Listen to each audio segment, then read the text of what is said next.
रोज गर्मी का मौसम था और जंगल की सारी नदियाँ सूख गए थे। जंगल में कई जानवर रहते थे और उनमें से थी एक हाथियों की झुंड। हाथियों का राजा अपने झुंड की देखभाल करता था और हर रोज पानी की कमी से किसी न किसी जानवर को मरते हुए देखकर अपने साथियों के लिए भी चिंतित हो गया। हाथी राजा सोचने लगा कि इस समस्या का हल अगर जल्दी नहीं निकाला जाए तो एक एक करके सारे हाथी भी मर जाएंगे। इस बारे में चर्चा के लिए सारे हाथियों ने सभा जमा की। अगर हम कोई पानी वाली जगह के लिए नहीं निकलेंगे तो ठीक नहीं होगा, सबका जीवन खतरे में पड़ जाएगा। पानी, मुझे एक स्थान पता है जहाँ पानी उपलब्ध है, लेकिन वहाँ तक पहुँचने के लिए बहुत ही लंबी यात्रा करनी पड़ेगी। सच में? फिर हम सब मिलके उस जगह के लिए चल पड़ेंगे। सब हाथी मान गए और यात्रा पर निकल पड़े। बहुत देर तक चलने के बाद प्यासे हाथियों को कहीं दूर वो नदी नजर आने लगी। तुरंत सब हाथी नदी की ओर दौड़ने लगे। उसी रास्ते पर एक चूहों की बस्ती थी जो हाथियों के दौड़ने की वजह से नष्ट होने लगी। सब चूहे इकट्ठा हुए इस बात पर चर्चा करने के लिए। हम सब हाथियों के पास जाकर उनसे निवेदन करते हैं कि नदी तक पहुंचने के लिए कोई और रास्ता चुने। सब चूहे हाथियों के सामने जाकर खड़े हो गए और हाथी राजा से बात करने की मांग की। जी, बोलिए। हाथी राजा, हम यहाँ बरसों से रह रहे हैं, परंतु आपके झुंड के दौड़ने से हमारी बस्ती नष्ट हो रही है।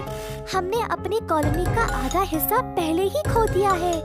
हम विनम्रता पूर्वक आपसे हमारी मदद करने का अनुरोध करते हैं। कृपया कोई और रास्ता चुने। ठीक है, मैं अपनी झुंड से बात करूंगा। सुनो साथियों, इस रास्ते पर एक चूहों की बस्ती है। हमारे दौड़ने से उनकी बस्ती नष्ट हो रही है। अब से हम किसी और रास्ते से जाएंगे। हाथी राजा, आप इतने छोटे जीव से बात भी कर रहे, यही महान बात है उनके लिए। हमें उनको इतना महत्व देने की आवश्यकता नहीं है। हम सब इसके लिए सहमत नहीं हैं। समय आने पर हमें भी उनकी मदद की जरूरत पड़ेगी। बस कल से हम दूसरे रास्ते से ही जाएंगे। हाथी राजा आदेश देकर वहाँ से चले गए। बाकी हाथियों ने भी अब उनके आदेश का पालन किया और अगले दिन दूसरे रास्ते से निकल पड़े। नदी पर पहुंचकर सबने खूब पानी पिया, खेला और अच्छा समय बिताया। परंतु ये खुशी कुछ ही समय में खत्म हो गई। एक दिन जब सारे हाथी नदी में खेल रहे थे, तब दूर से कुछ शिकारियों ने उनको देखा। वे उन हाथियों को पकड़ के ले जाना चाहते थे। अगले दिन रोज की तरह जब हाथी नदी की ओर चल रहे थे, तब अचानक से कुछ हाथी शिकारियों के जाल में फंस गए। हाथी राजा भी उसी जाल में फंसे हुए थे। हाथियों, जल्दी चूहों की बस्ती पर जाओ और उनको इस परिस्थिति के बारे में बताओ। शिकारी के आने से पहले हमारी मदद करने को कहो।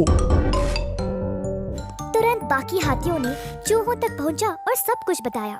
सब सुनकर चूहे जल्दी से पंक्तियों में हाथियों के पीठ पर बैठकर नदी की ओर निकल पड़े। हाथों हाथ चूहे अपनी तेज दांतों की मदद से जाल को कुतरने लगे और जल्द सब हाथी जाल से छूट गए।